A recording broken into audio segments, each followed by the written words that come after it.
What's up everyone on the internet? Thank you for making this video part of. Sucks that I upload this one for you guys because this video we'll be taking a look at a new anime that really caught my attention with its artwork and music, and that would be Shadow's House. So this anime recently came out this past spring and it's actually about these human dolls that are meant to serve these shadow-like figures that have the ability to emit and control soot. And the story throws you right in the middle of this world as you're seeing it for the first time through the eyes of our main character, Emiliko, who is a living doll that serves her shadow master, Mistress Kate, who's pretty much a spitting image of Emiliko, except for one thing: she has no face. As it turns out, living dolls like Emiliko not only have to serve their shadow masters, but they also have to study their mannerisms so that they can act as their face. Because for whatever reason, these shadow masters don't have a face of their own, as they are covered from head to toe in soot and rely on their living dolls to express their emotions. And as we go through the first few episodes, we see the world through Emiliko's eyes as she's getting used to life as a living doll, which mostly involves housework and imitating Mistress Kate. All this is to prepare for a big debut where several shadows and their dolls will present their skills in front of the more noble shadow masters. And one of the things that I loved about this anime is how the characters are drawn in a very Victorian era style. I don't think I've seen a show that put a lot of work into making sure that these characters look very fashionable. Because while each living doll is pretty much dressed the same, each shadow master has their own unique clothing style. Okay, I never thought I would talk about clothing styles in an anime, let alone fashion itself. One of the other things that I also enjoyed about this series is how the world building is set on a small scale. What I mean is, throughout the course of the show, we get to learn a little more about this world, but because we're only limited to what's inside this large mansion known as the Shadow House,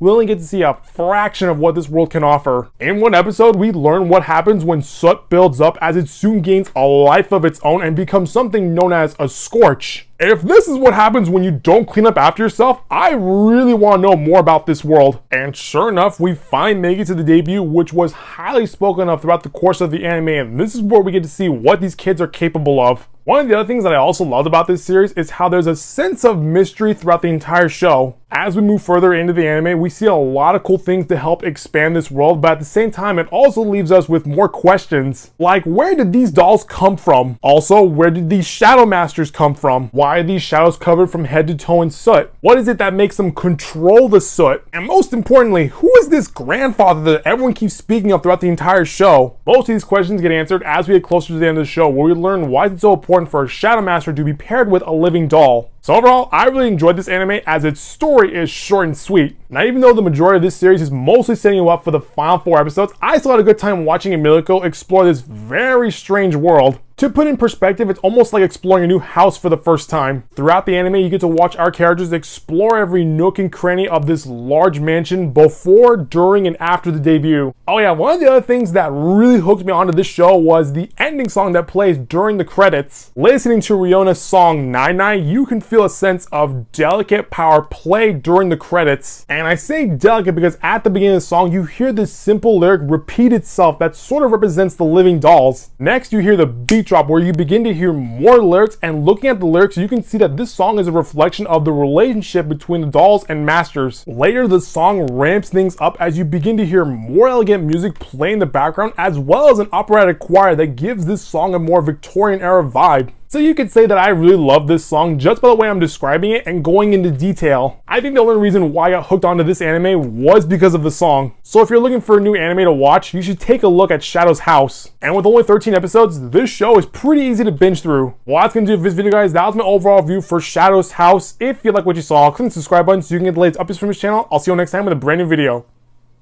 Bye-bye.